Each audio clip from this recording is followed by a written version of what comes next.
Nana, keluarga di kampung perlu uang. Gajiku tidak cukup. Aku mau kabur deh, cari uang lebih banyak.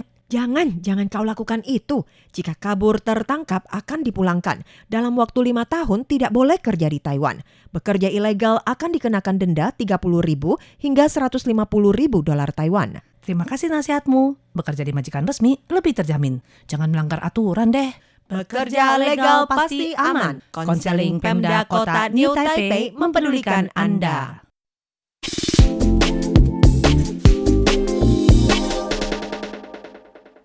Bergabung kembali dengan Radio Taiwan Internasional Siaran Bahasa Indonesia. Di hari ini, di hari Kamis, seperti biasa, maka RTI akan mengudara ke dalam ruang dengar Anda. Seperti biasa, ada kami berdua di sini, saya Yunus Hendry. Dan saya Aditya. Betul sekali, kita berdua akan memberitakan beberapa pemberitaan penting teman-temannya ke dalam ruang dengar Anda. Yang pertama-tama adalah mengenai sebuah insiden kebakaran ini yang terjadi di kawasan Linyuan di kota Kaohsiung ini pada Jumat pekan kemarin, teman-teman ya. Yang kebetulan ini terjadi di asrama para pekerja migran, teman-teman. Api diduga ini berasal dari lantai 2 pada suatu tumpukan barang dengan penyebab yang tentunya masih akan diselidiki. Dan juga asrama yang dihuni sekitar 292 PMA ini membuat para penghuni juga langsung segera berlari untuk menyelamatkan diri ya. Dan mereka juga ini berkumpul di tengah jalan. Beberapa di antara mereka ini bahkan harus memanjat atap rumah tetangga untuk menunggu pertolongan, teman-teman ya. Dari rekaman CCTV, teman-teman, dapat terlihat ya kalau langit-langit gedung mengeluarkan asap hitam yang sangat pekat dan dalam sekejap ini muncul nyala api. Gak lama kemudian seluruh bangunan juga tenggelam dalam kobaran api yang sangat menakutkan, teman-teman ya. Dan juga polisi dan juga tim damkar juga segera tiba di lokasi untuk melakukan penyelamatan. Ada lebih dari 200 PMA yang segera melarikan diri dari asrama dan juga langsung duduk jongkok di tengah jalan, teman-teman ya. Dari tim kepolisian juga menyampaikan, teman-temannya, kalau lokasi penuh dengan asap yang sangat pekat sehingga mereka ini terbirit-birit menyelamatkan diri melalui jendela dan juga naik ke atap rumah yang lain, teman-teman ya. Meski demikian, mereka semua dalam kondisi yang aman dan untungnya saja api juga berhasil dipadamkan dan tidak ada korban jiwa, teman-teman ya. Untuk penyebabnya juga masih dalam penyelidikan dan teman-teman juga harus diingatkan kembali ya, ketika Anda ini mungkin tinggal di asrama, maka jangan sekali-kali ya meletakkan tumpukan banyak barang di jalan di tengah, teman-teman ya. Betul. Apalagi di jalur evakuasi darurat, teman-teman. Soalnya ini bisa berbahaya bagi Anda dan juga bagi yang lainnya. Dan selanjutnya nih ya, Kak Ditya juga bakal berbagi salah sebuah berita yang cukup menghebohkan ya, yang mana beberapa waktu yang lalu juga sempat Kak Ditya post di jejaring sosial RTISI, yaitu adalah terkait kasus pekerja migran yang hilang kontak di Miaoli itu tewas mendadak dan majikan yang memperkerjakannya itu memerintahkan 4 orang PMA ya hilang kontak lainnya itu untuk mengubur jenazahnya di kebun sayur dan vonisnya juga udah keluar ya, teman-teman ya. Jadi intinya ya, seorang pekerja migran hilang kontak ya asal Thailand yang bernamakan kita sebut saja AR gitu ya. Itu diduga meninggal mendadak nih karena serangan jantung setelah terjadi perkelahian fisik nih akibat ya minum-minum dengan rekan senegaranya Apo pada September tahun lalu. Jadi kasusnya itu pada tahun lalu di sebuah rumah sewaan yang ada di Kongguan, Miaoli sana. Jadi majikannya nih ya, yaitu adalah seorang pria bermarga Teng bersama Apo dan juga ketiga pekerja migran lainnya, itu kemudian mengubur jenazah si AR ini di kebun sayur. Nah, jadi dalam sidang pertama, kelima orang tersebut ya dijatuhi hukuman 10 bulan penjara karena terbukti membuang jenazah secara ilegal dan putusan ini pun sudah berkekuatan hukum tetap ya. Dan sementara itu Apo yang didakwa nih ya atas tuduhan menyebabkan kematian karena penganiayaan ya, tetapi pengadilan distrik Miaoli itu memvonisnya tidak bersalah. Lah, kok begitu gitu ya. Jadi kejaksaan yang tidak puas dengan putusan bebas tersebut pun mengajukan banding, tetapi pengadilan tinggi cabang Taichung ya baru-baru ini juga menolaknya karena dinilai tidak cukup bukti. Jadi kasusnya udah terjadi pada September tahun lalu, tapi vonis yang terbaru itu baru-baru ini diumumkan oleh pengadilan tinggi cabang Taichung. Jadi mungkin bagi teman-teman ada sebagian besar yang tanda tanya besar. Kok bisa begitu? Nah, jadi kronologinya seperti ini ya teman-teman ya. Jadi menurut hasil penyelidikan jaksa dan kepolisian ya pada 14 September malam tahun lalu, si AR ini bersama si Apo gitu ya dan juga 3 rekan senegaranya lainnya itu makan dan juga minum alkohol di rumah sewaan mereka di Desa Kuantung, Kongguan yang ada di Kabupaten Miaoli sana. Jadi di tengah acara ya entah karena alasan apa gitu, si AR ini diduga kayak ada cekcok nih dengan si Apo hingga sempat terjatuh ke lantai dan kemudian dibantu kembali ke kamar untuk beristirahat. Dan keesokan paginya nih, si Apo ini menemukan nih jikalau si AR ini udah nggak bernyawa lagi nih teman-teman. Dirinya pun segera memanggil majikan mereka, yakni seorang pria bermarga Teng tadi. Kemudian majikannya si Teng ini memerintahkan si Apo ya dan juga ketiga pekerja migran lainnya untuk menguburkan jenazahnya si AR ini. Dan dengan menggunakan mobil si Teng, mereka pun pergi ke sebuah kebun sayur, kemudian menggali lubang dan juga menguburkan jasad AR di sana. Dan salah satu migran ya katanya itu ada juga sempat mengambil foto kondisi di lokasi penguburan sana. Jadi saat diperiksa oleh polisi ya beberapa pekerja migran itu memberikan keterangan yang berbeda-beda nih. Jadi beberapa pekerja migran itu memberikan keterangan yang berbeda, yaitu adalah yang ada yang mengaku pernah mendengar jikalau si Apo itu memukul dan juga menendang si AR. Tetapi nggak bisa memastikan kapan kejadian itu terjadi. Sementara yang lain yaitu menyatakan jikalau nggak pernah mendengar adanya pertengkaran fisik gitu loh antara si Apo dan AR ini. Jadi perbedaan kesaksian ini sangat mencolok nih ya bagi polisi. Dan setelah penyelidikan ini rampung, Kejaksaan itu mengajukan dakwaan dan Pengadilan Distrik Miaoli itu menjatuhkan hukuman 10 bulan penjara kepada si majikan, yaitu adalah Deng, kemudian si Apo, dan juga 3 pekerja lainnya karena terbukti bersama-sama membuang jenazah secara ilegal dan putusan tersebut udah berkekuatan hukum tetap ya, jadi nggak bisa diganggu-gugat. Sementara itu si Apo ini yang awalnya itu diduga gitu ya ngebunuh si AR ini didakwa atas tuduhan penganiayaan ya yang menyebabkan kematian. Namun, nah ada namunnya nih.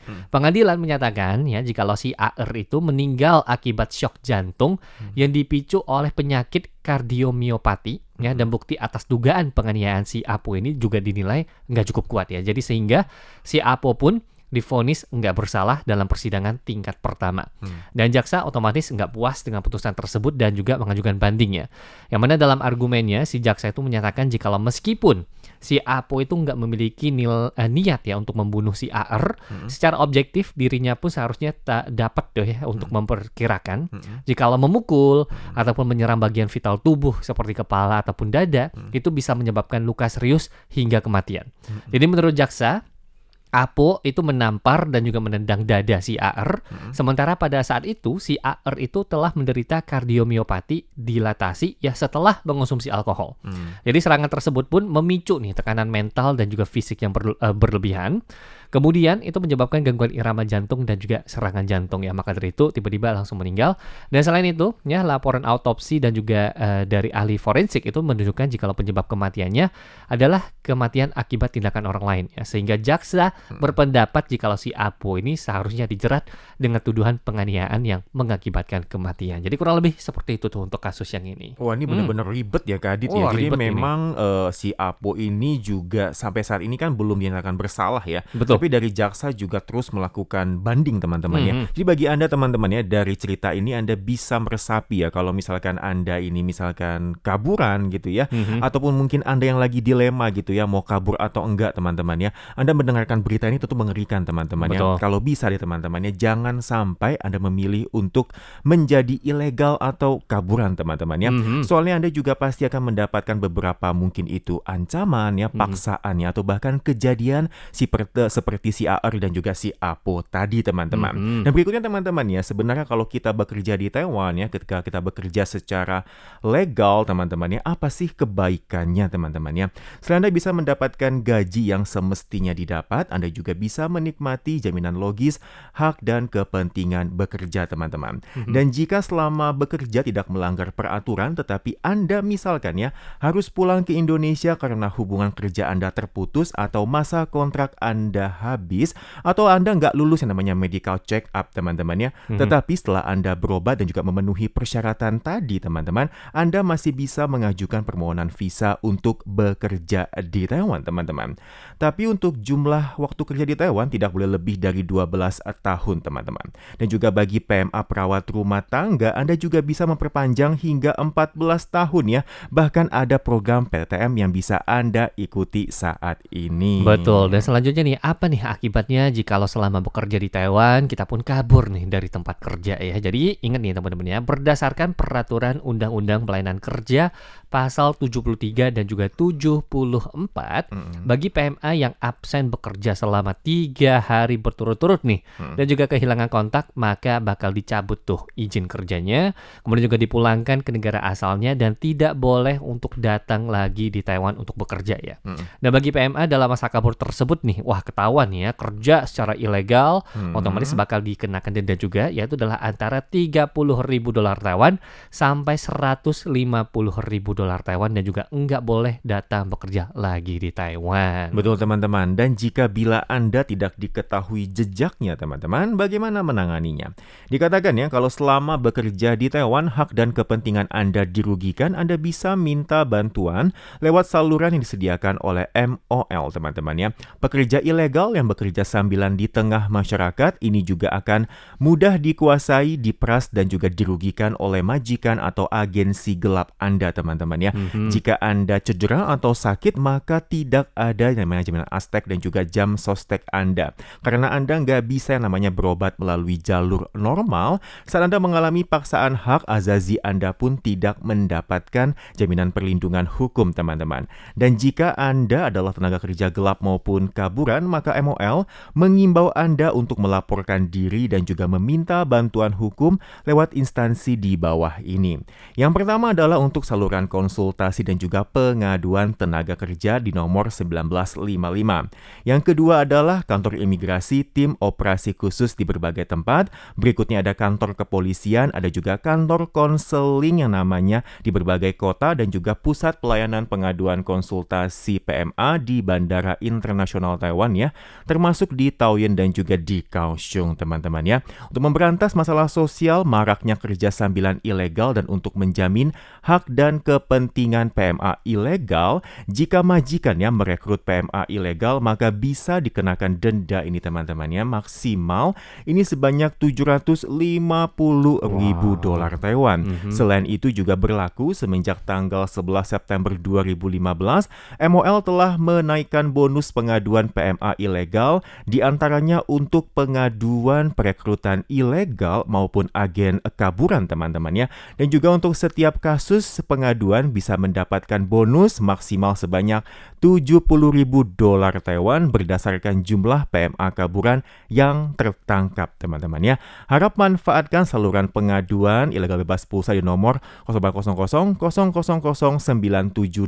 atau menghubungi saluran konsultasi dan juga pengaduan 1955 untuk melakukan pelaporan. Iya, jadi mungkin sebentar ini ya, setelah ini Kak Ditya juga bakal berbagi nih ya, hak dan juga kepentingan yang bakal teman-teman dapatkan selama bekerja secara legal di Taiwan ya. Tadi kan udah ngomong pilihan bijak antara legal dan ilegal ya, dan kali ini kita pun bakal berbagi informasi terkait apa sih ya enaknya, profitnya, benefitnya jikalau kita itu kerja secara legal di Taiwan.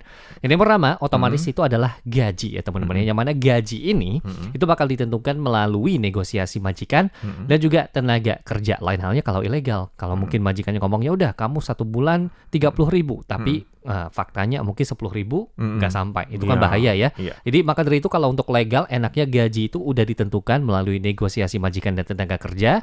Dan bagi Anda jikalau bekerja di instansi yang mengenakan Undang-Undang Pokok Tenaga Kerja ya, dilindungi nih oleh payung Undang-Undang Pokok Tenaga Kerja, gajinya pun tidak boleh rendah dari gaji pokok yang telah ditentukan oleh hukum. Jadi ini enaknya bagi Anda yang kerja secara legal ya, gaji itu sudah dipayungi ataupun dilindungi oleh Undang-Undang Pokok Tenaga Kerja Taiwan ya. Kemudian kedua, selain gaji yaitu adalah waktu kerja dan juga istirahat nih teman-teman ya. Jadi yang pertama itu diurus berdasarkan kontrak yang ditandatangani kedua belah pihak. Jadi jikalau teman-teman itu kerja di instansi yang mengenakan Undang-Undang Pokok Tenaga Kerja, maka waktu kerja normal per hari itu tidak boleh lebih dari 8 jam, dan jumlah jam kerja setiap 2 minggu itu tidak boleh lebih dari 84 jam. Dan jikalau lembur, otomatis bakal diurus sesuai dengan peraturan yang ada. Dan kedua, jikalau pekerja ya bekerja terus nih selama 4 jam, paling tidak mesti ada istirahat yang namanya selama 30 menit. Nah, tapi jikalau bagi Anda yang kerja di sistem bergiliran, ataupun kerja yang berkesinambungan, ataupun kerja darurat, otomatis ya majikan pun harus mengatur waktu istirahat yang lain pada waktu kerja Anda. Oke, yang berikutnya adalah yang mengenai libur, cuti, dan juga izin libur Anda, teman-teman ya. Hari libur bagi PMA golongan rumah tangga tentunya diatur berdasarkan kontrak yang telah Anda tanda tangan ya oleh kedua belah pihak. Sedangkan untuk PMA golongan konstruksi, pabrik, perawat, panti jompo, sembelih, dan nelayan, teman-teman ya, karena Anda menggunakan Undang-Undang Pokok Tenaga Kerja, maka pekerja setiap 7 hari ini harus ada 2 hari libur, teman-teman ya. Yaitu adalah apa? Yang pertama adalah 1 hari sebagai hari libur wajib dan juga 1 hari sebagai hari istirahat. Selain itu, hari libur wajib, teman-teman, ini Anda harus libur, teman-teman ya. Bagi pekerja yang terus bekerja hingga genap waktu tertentu di satu majikan atau perusahaan yang sama, maka Anda juga bisa mendapatkan cuti tahunan, teman-teman. Jadi itu apa sih sebenarnya hari libur wajib ya? Termasuk peraturan wajib untuk menghentikan pekerjaan-pekerja yang berhari-hari, melindungi kesehatan fisik dan mental ya, maka majikan tidak diperbolehkan memotong hak dasar ini, teman-teman. Dan juga untuk pengaturan kerja di hari istirahat ini juga akan lebih fleksibel ya. Ini untuk jenis pekerjaan yang waktu kerjanya panjang, teman-teman ya. Jika majikan perlu menggunakan pekerja di hari istirahat, maka majikan yang pertama-tama, teman-teman, harus meminta persetujuan terlebih dahulu dari Anda untuk bekerja ya. Atas dasar ketaatan ini atas peraturan Undang-Undang Pokok di pasal 24 ayat 2, ayat 3 pasal 32 dan juga 36 ya.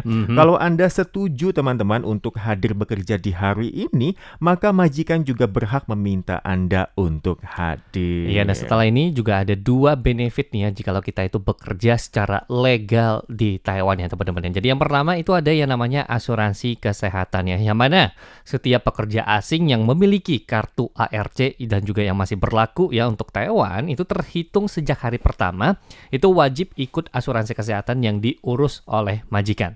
Dan juga biaya asuransi kesehatan itu dibayar setiap bulannya dan juga bisa menikmati pelayanan pengobatan asuransi kesehatan. Jadi intinya kita pun bisa pergi berobat jikalau merasa tubuh kita itu lagi nggak enak badannya. Apalagi dengan ada yang namanya Askes, biasanya yang biaya obat sampai 1.000 kita cukup bayar 200 ataupun mungkin 500. Udah diskon 50% ya Kak Yunus ya. Lumayan. Maka dari itu ini adalah salah satu benefit yang bisa kita dapatkan jikalau bekerja di Taiwan ya untuk asuransi kesehatan. Kemudian kedua yaitu adalah asuransi tenaga kerja. Jadi jikalau teman-teman itu bekerja di instansi yang mempekerjakan lebih dari 5 orang ataupun bekerja di sektor perikanan ya, sejak tanggal teman-teman itu mulai bekerja, majikan itu semestinya nih mengikut sertakan teman-teman semua untuk memiliki yang namanya asuransi tenaga kerja pada Biro Asuransi Tenaga Kerja dengan melampirkan surat bukti bekerja yang dikeluarkan oleh instansi berwenang terkait ya. Jadi fungsinya untuk apa? Jikalau nih misalkan, tapi jangan sampai aja terjadi yang namanya kecelakaan kerja gitu ya pada saat lagi kerja, otomatis ya asuransi tenaga kerja ini juga bakal memberikan bantuan ataupun subsidi bagi Anda yang emang harus berobat sehingga Anda pun tidak bisa lagi nih untuk bekerja gitu loh. Jadi benefitnya banyak sekali nih kalau kita kerja itu secara legal di Taiwan. Betul, teman-teman ya. Jadi kalau bisa ya Anda itu juga jangan sampai kabur ya, jangan memilih untuk yang namanya meninggalkan pekerjaan legal Anda, teman-teman ya. Di lain pihak ya, MOL juga telah membuka counter pelayanan PMA ini di Bandara Taoyuan dan Kaohsiung ya, mempersediakan yaitu pelayanan penjemputan bagi PMA yang datang ke Taiwan ya. Selain itu juga ada seminar tentang peraturan hukum di Taiwan, ada juga pelayanan pengaduan perselisihan pekerja dan majikan bagi PMA yang meninggalkan Taiwan, dan juga menyediakan pelayanan penampungan sementara bagi PMA, teman-teman ya. Selain itu, MOL juga telah memasukkan video seminar hukum di internet, teman-teman ya. Jika Anda setelah tiba di Taiwan, maka PMA nggak bisa hadir ini mengikuti seminar tadi, maka Anda bisa melihat isi video seminar hukum secara online, teman-teman, melalui bantuan dari pihak agensi ataupun majikan. Ya, jadi hari ini isinya itu daging semua nih ya Kak Yunus ya. Jadi betul. dari kasus-kasus yang bisa kasih tahu kita sih apa ini nggak enaknya jika lo bekerja secara ilegal di Taiwan. Kemudian juga ada beberapa peraturan. Apa sih enaknya jika lo kerja secara legal di Taiwan. Jadi ini, waduh, daging semualah isinya hari ini. Betul teman-teman. Jadi teman-temannya jangan sampai Anda kabur teman-temannya. Apalagi Anda terlibat dengan hukum dan juga perselisihan dengan lainnya teman-teman. Oke teman-teman, demikian untuk acara info kita. Saya Yunus Hendri. Saya Aditya. Kita akan bertemu kembali di pekan mendatang. Sampai jumpa. 以上节目是由劳动部劳动力发展署委托制播，中央广播电台制作的印尼语节目。 Terima kasih Anda telah mendengarkan acara persembahan dari Badan Pengembangan Tenaga Kerja Kementerian Ketenagakerjaan dengan Radio Taiwan Internasional RTI.